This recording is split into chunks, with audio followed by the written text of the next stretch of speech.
From Night of the Living Dead They're coming to get you, Barbara. to Shaun of the Dead.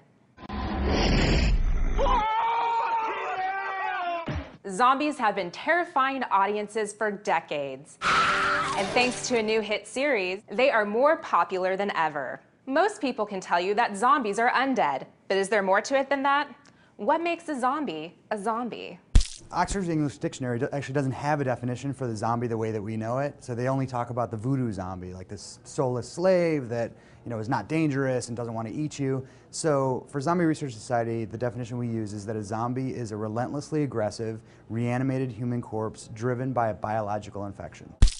Matt Mogk is a renowned zombie expert and author of the book Everything You Wanted to Know About Zombies. He founded the Zombie Research Society, which includes legendary filmmaker George Romero and a number of Ivy League scholars to advance the level of zombie awareness.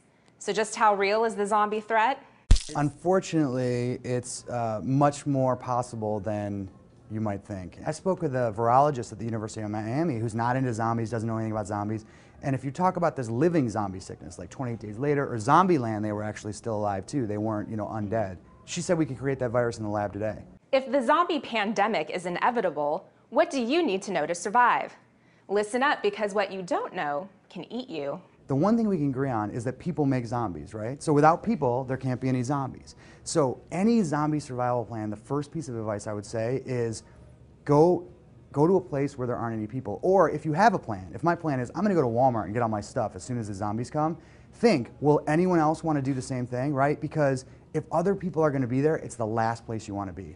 If you're outside, the place you want to go actually is a cemetery. Because if you look at a population density map, cemeteries in any city have the lowest population density of the whole area, right? Which is kind of counterintuitive because... Totally, but the thing about it is that zombies are biologically based, right? If you remember our definition, they're biologically based, so they're not like, you don't try to scientifically explain how a vampire can like climb on ceilings or turn into a bat or like go to your high school and steal your girlfriend, right? It's just all that's like myth, But zombies are based in biology, so they don't have any greater ability than the human who used to occupy that body. You don't have a 78-year-old man in a wheelchair who gets bitten by a zombie and then all of a sudden gets up and starts running around. He's going to be a weak zombie in a wheelchair. Zombies don't rise from graves. That's one of the biggest misconceptions. Right? My friends and I had this debate on how exactly zombies hunt. I mean, Right. Is it sound? I mean, Yeah, some of them are missing like half their face. So Right. how do they find you? Right.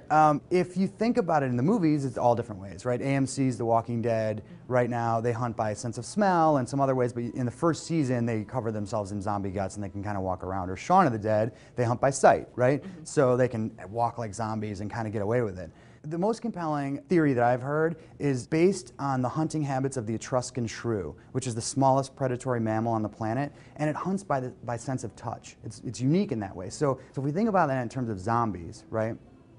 If zombies hunt by sense of touch, it would answer a couple questions that I've always been really confused about. One is, we think zombies don't work together, right? It's not thought that like if you and I are zombies, we go to a house and I go, hey, I'll run around the back and cover the back door and you scare them out, from the front door and then I'll get to eat them, right? They don't work together. So why are they always walking around in big hordes? Well, if they hunt by sense of touch, I would be a zombie and I'd see you like across the street and I go, oh, maybe I want to eat that. And I'd go over there and I'd touch you and go, oh no, your flesh is cold, you're a cold-blooded creature, you don't feel anything like a living human. So no, we don't want to eat each other. So then the two of us happen to be next to each other, walking down the street looking for someone else to eat. Repeat that 1,000 times, you have a horde of 1,000 zombies walking down the street just next to each other looking for someone to eat. It would also explain why they're always thought to have their arms out, right? You always see it like that. Like, why are zombies always reaching around?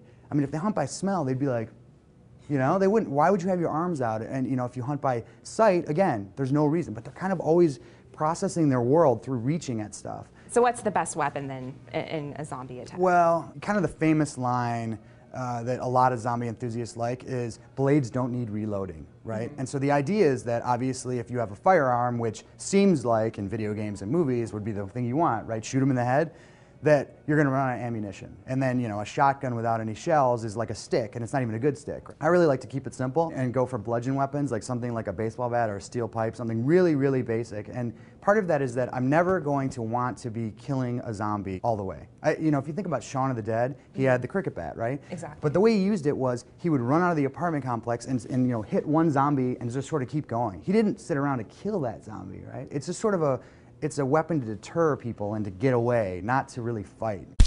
To learn more about zombies, pick up a copy of Matt's book, Everything You Wanted to Know About Zombies, or visit the Zombie Research Society at zombieresearch.org. We here at PJTV are ready.